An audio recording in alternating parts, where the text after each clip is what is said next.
Susunod na palabas ay rated PG. Magkaibigan naman kami, magkakilala kami. Pero yung, Diyos ko naman, please.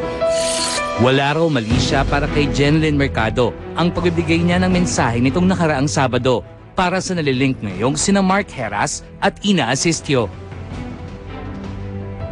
Nung tinanong nila kung ano daw yung magiging message, sinabi ko naman na ganito, na ganyan. Wala naman akong, di ba, masamang... Kumbaga hindi mo kino-confirm na sila? Hindi ko kino-confirm. Nahiningan lang ako ng message. May nagtatanong talaga at sinasagot ko lang yung tanong. Habang si Mark tila nakatagpo na ng bagong inspirasyon, ang giit ni Jen, loveless pa rin siya. Papansin naman ng lahat kung in love ako dahil kung in love ako, di ba, yung mundo ko parang umiikot lang dun sa kanya eh. Pero ngayon talagang iba yung priority. In love pa rin? In love pa rin naman ako kay AJ, aking kaisa-isang boy. Pero si Jen iniuugnay ngayon sa aktor na si Gerald Anderson. Magkaibigan naman kami, magkakilala kami. Pero yung, naman, please, yun lang talaga yung masasabi ko. Wag nang ganun. Wag nang gawa ng intriga at kasinungalingan. Parang, diba, lahat na lang ba gusto nyong gawa ng issue? Nasulat sa isang pahayagan na may nakakita raw sa dalawa na nakatambay sa labas ng bahay ng aktor. Bagay na ikinagulat ni Jen. At may time akong tumambay sa labas ng bahay ni Gerald. May time talaga. Di ba yung time na itatambay ko naman, parang ang pangit nung term. Sobrang tambay. Bakit? Unang-unang, bakit ako tatambay? Anong meron? Oo, di ba kung pag-aalaga na lang ako ng baby ko kaysa sa tumambay ako, di ba? Tsaka may trabaho ako, busy po ako. Wala akong panahon tumambay. Sa palagay mo, bakit may ganong lumalabas na ito? Hindi ko alam. Well, di ba sabi ko nga, nagbabiking ako. Umiikot ako sa lahat. Lumalabas ako. Yes. Kaya? Baka... Siguro dahil yun lang. Well, ewan ko talaga. Basta ako umiikot ako, nagbabike ako. Tapos ganun lang. Wala akong panahon tumambay at busy ako. May banat pa si Jen sa sumulat ng nasabing issue. Sino man yung nagkalat na nakakahiya. Hindi magandang issue, hindi magandang balita, at hindi po nakakatawa. Samantala, kahapon March 5, sa People's Tonight, inilathala ang sagot ni Gerald Anderson sa nasabing issue. Sa panayam sa kanya sa isang press con, tila inabsuelto nito si Jen sa pagsasabing kilala niya ang aktres dahil malapit ang bahay niya rito. At dahil magandang jogging spot ang kanilang lugar, marahil ay napadaan lamang si Jen para mag-jog o mag-bike at nabigyan na ito agad ng ibang kahulugan. Nakaka-frustrate lang na may mga tao na gumagawa, ayaw talaga akong patahimikan at gumagawa ng issue at hindi magaganda. Lalo na sa akin, mommy ako, Diyos ko. Diba, yung mga naging boyfriend ko, never ako tumambay sa bahay nila doon pa, diba? Gosh.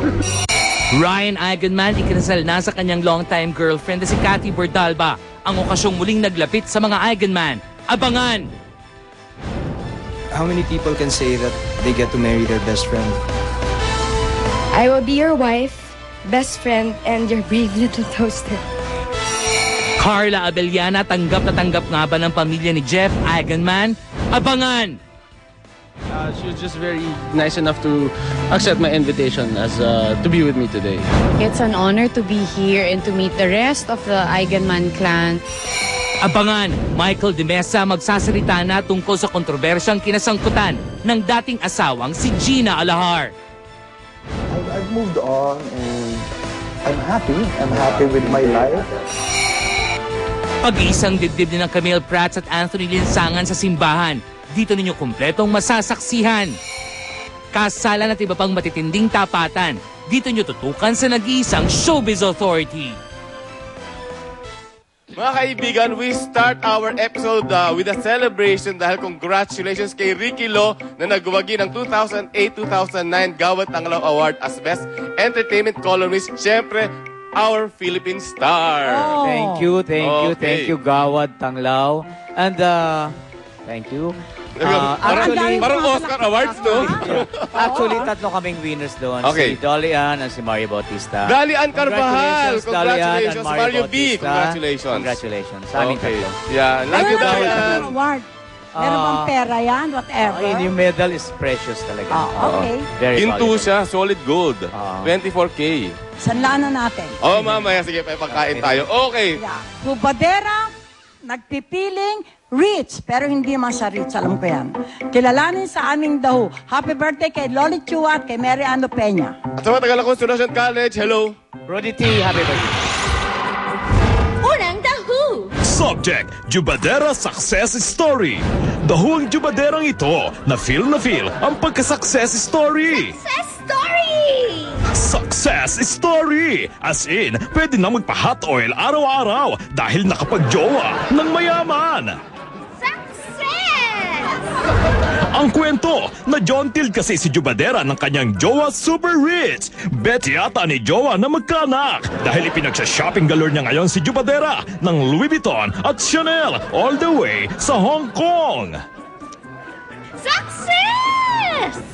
At tulad ng tsakang biglang yaman, ipinaramdam ni Jubadera ang richness niya na ginawa niya pang Aleli Abadilla ang store manager habang namimili.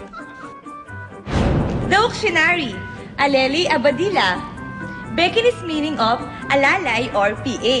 Aleli Abadilla, bow. At the height, beyond making Aleli to the store managers, sinusulak-sulakan pa niya ang mga ito. Hey, you! Make ingat to may Louis Vuittons, no? Don't make scratching, ha? Dahil dito, careburn na si Jubadera sa showbiz career. Dahil wagi namang mag-ibsong ang jowa niya. Daho si Jubadera success story. Mabuhay, mga batang mainit. Dahil super shogo namin siya sa name song na Rima Del Antonio. Yun na! Robin Padilla, nakilala na ba ang umano'y bagong asawa ni Lizelle Sicangco? Wala namang ano yun, walang issue yun, wala.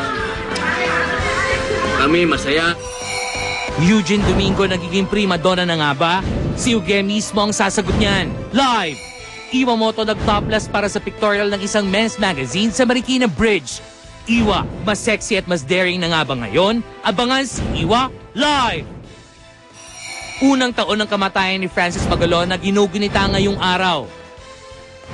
He will always be in the heart of a Filipino musician. Pamilya ng master rapper